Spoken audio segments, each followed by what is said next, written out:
ఏరి కోరి తెచ్చుకున్నోడు ఏకుమేకై కూర్చుంటే ఏమవుతుంది? తెలంగాణలో కాంగ్రెస్ పార్టీ పరిస్థితి అలాగే తయారైంది. బీఆర్ఎస్ పై యుద్ధం చేశాడని, బీజేపీ నుంచి బయటకు వచ్చేందుకు సిద్ధమయ్యాడని తీన్మార్ మల్లన్నను పార్టీలో చేర్చుకుంటే అతను కాంగ్రెస్ నెత్తిన భస్మాసుర హస్తం పెట్టేందుకు ప్రయత్నిస్తున్నాడు. కాంగ్రెస్ ఎమ్మెల్సీగా ఉంటూ ఆయన సొంత పార్టీనే విమర్శిస్తున్నారు. పైగా ప్రస్తుతం ప్రభుత్వాన్ని నడిపిస్తోన్న రెడ్డి కులస్తులపై ధ్వజమెత్తి ఇష్టానుసారం మాట్లాడుతున్నారు. ఇటీవల ఉమ్మడి వరంగల్ జిల్లాలో బీసీ ఉద్యోగస్తుల ఆత్మీయ సమ్మేళనం జరిగింది. ఈ కార్యక్రమానికి తీన్మార్ మల్లన్న ఎమ్మెల్సీ హోదాలో హాజరయ్యారు. ఈ సందర్భంగా ఆయన పలు కీలక వ్యాఖ్యలు చేశారు.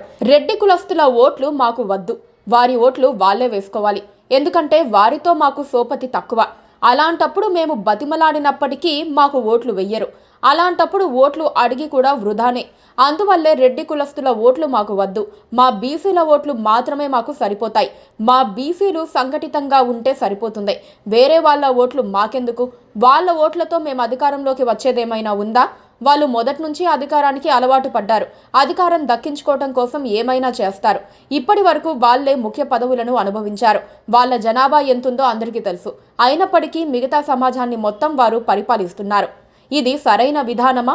రాజ్యాంగం ఇదే చెబుతోందా? రాజ్యాంగాన్ని అనుసరించే వాళ్ళంతా దీనిని సమర్థిస్తారా అని తీన్మార్ మల్లన్న వ్యాఖ్యానించారు. మల్లన్న ఇలాంటి వ్యాఖ్యలు చేయటం ఇది మొదటిసారి కాదు. ఇటీవలి కాలంలో ఆయన 1-2 పర్యాయాలు ఇలాంటి మాటలే మాట్లాడారు. తెలంగాణలో బీసీ సదస్సులు ఎక్కడ జరిగినా తీన్మార్ మల్లన్నను పిలుస్తున్నారు. అక్కడికి వెళ్లి ఆయన రెడ్డి కులస్తులపై విరుచుకుపడుతున్నారు.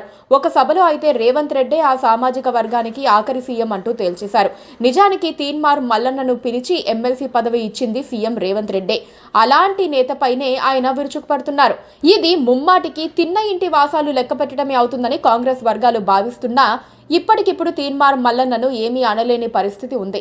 ఆయన ఏమైనా అంటే వచ్చే స్థానిక సంస్థల ఎన్నికల్లో బీసీ ఓట్లు పోతాయన్న భయం కాంగ్రెస్ వర్గాల్లో ఉంది. ఆ సంగతి అర్థం చేసుకునే తనను ఏమీ అనరని తెలుసుకునే తీన్మార్ మల్లన్న రెచ్చిపోతున్నారని చెప్పుకోవాలి. తీన్మార్ మల్లన్న గతంలో జర్నలిస్టుగా పనిచేశారు. ఇప్పుడు కూడా అదే మాట చెప్పుకుంటారు. సొంతంగా యూట్యూబ్ ఛానల్ PDF పేపర్ కొనసాగిస్తున్నారు. ఈ క్రమంలో తన యూట్యూబ్ ఛానల్ ద్వారా మొదటి నుంచి ప్రశ్నించే స్వభావాన్ని ఆయన ప్రదర్శించారు. ప్రభుత్వంలో తప్పులను, ప్రభుత్వ అధికారులు చేస్తున్న అన్యాయాలను ఆయన ప్రశ్నించారు. బ్లాక్మెయిల్ చేసి డబ్బులు లాగుతారన్న పేరు కూడా ఉంది. ఇప్పుడు కూడా ఏదో పదవి కోసం రేవంత్ రెడ్డి ప్రభుత్వాన్ని బ్లాక్మెయిల్ చేస్తున్నారన్న అనుమానం రాజకీయ వర్గాల్లో ఉంది. త్వరలో అసలు విషయం బయటపడుతుంది. Please subscribe to KTV Telugu. KTV Telugu. KTV Telugu. KTV Telugu channel.